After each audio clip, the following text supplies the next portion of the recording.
Since fast food has grown so costly, almost 80% of Americans now consider it a luxury. Well, as several sectors, take a moment to consider that 79% of Americans now consider fast food, not concert tickets or expensive bags, to be a luxury. Fast food, the same restaurants that once promised affordable meals for everyone, are now becoming overpriced pit stops for people who just wanted a quick bite between shifts. The real shock isn't just in the price, though. In Q1 of 2025, customers are leaving without complaining or protesting. $1,359. Add a friend, and you're hovering just under $30. McDonald's announced a 36% decline in same-store U.S. sales, the company's worst quarterly performance since the beginning of the COVID-19 epidemic. This decline isn't due to growth or closures. Rather, it indicates that current customers are visiting the restaurant less frequently and spending less when they do. Wendy's had an almost 3% decline. Even Chipotle, which is often more resilient, revealed its first revenue fall since 2020. And Domino's is experiencing steady declines. For those on a tight budget, is now pushing $14 to $15, which would have sounded like a joke. It's as if they're trying to duct tape a sinking ship and wondering why it's still taking on water. But that's just the polite version of the story. 5 years back, at a Chick-fil-A, be clear, this isn't just inflation. While general inflation has undoubtedly contributed to the skyrocketing prices of fast food, other economic decisions have also played a significant role. One major culprit is the Trump administration's tariffs, which were implemented during his trade war with China and other countries, such as aluminum for packaging, cooking oils, beef and poultry feed, and industrial kitchen equipment. Paper products, such as napkins and takeout bags, also became more expensive due to disrupted supply chains and retaliatory import taxes. Subsequent increases in wages in the service sector, that buffer vanished, and the fast food industry was frantically trying to recover its margin in any way possible. This included entering the value menu, which isn't really valuable, offering smaller portions for the same price, and hiding invisible service fees behind convenient delivery apps. What happens when prices rise but the value doesn't deter customers? Well, here's the twist. Not only are they upset or disappointed, but they feel deceived because for decades, fast food has positioned itself as the last resort to prevent hunger during difficult times, and now it is charging the very people it promised to serve. This is more than just a problem with prices. It's a psychological shock when fast food goes from being inexpensive and convenient to being costly and disappointing. And even the most devoted customers start to doubt their purchasing patterns. In a rare display of openness, Wendy's acknowledged, during their most recent earnings call, that households earning less than $75,000 annually, which account for more than 60% of the U.S. population, were the main cause of their revenue decline. The CEO of McDonald's echoed this sentiment, pointing out that both low and middle-income customer traffic has drastically decreased. That's a red flag not just for the restaurant, but for the economy at large.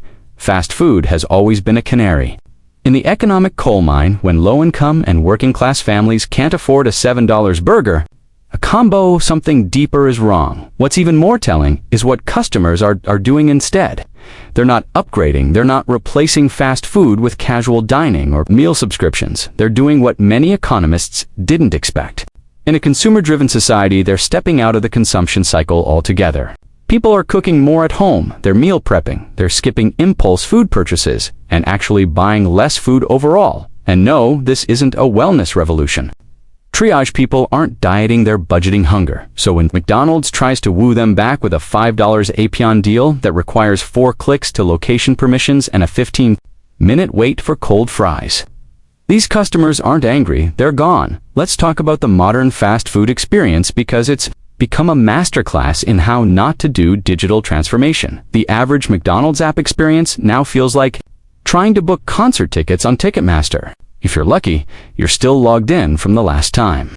If not, welcome back to password reset hell. You order ahead of time. Your food isn't prepared until you're physically near the store. When you combine that with the inconsistent wait times, missing items, cold food, it's like playing a location-based mobile game, but the reward is soggy fries.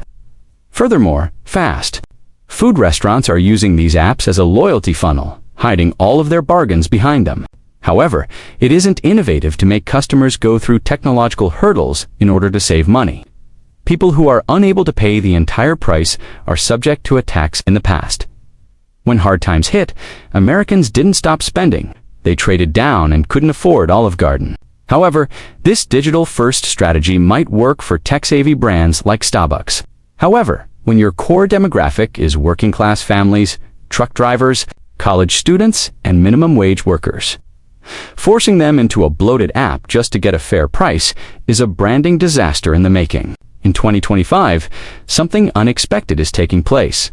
People aren't trading down anymore. Instead, they're opting out completely. You went to Taco Bell, and if that wasn't enough, there was always the dollar menu. The Food Marketing Institute reports that while fast food traffic has decreased for 3 consecutive quarters, grocery store expenditure on basic commodities and meal kits made with raw materials has climbed by 12% year over year. Substitution, that's abandonment. And it's not because people have suddenly developed a love for cooking. Consider how parents are preparing sandwiches and pasta instead of going to Wendy's. Office workers are ordering frozen burritos in bulk instead of going to Chipotle, and even college students are doing the same. This isn't about quality, ethics, or health. It's not that people have suddenly grown weary of burgers and fries. Rather, it's that they're looking at the price tag and saying, nope, not worth it.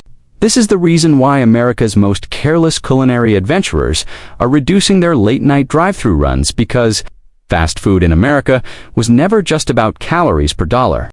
It was a social contract that stated, no matter who you are, how much you make, or where you live, you can afford a hot meal quickly and easily. This is where fast food's biggest vulnerability is revealed, not in taste or technology, but in value. Perception. If people no longer feel they're getting their money's worth, no combo deal in the world can save you.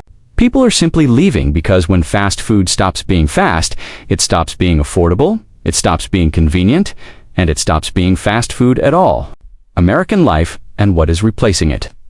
It was democracy in a paper wrapper, one of the few places where the line between rich and poor. It's a void that speaks to a broader society where even the most fundamental shared activities, like getting a burger for lunch, are becoming stratified, segregated, and eventually inaccessible.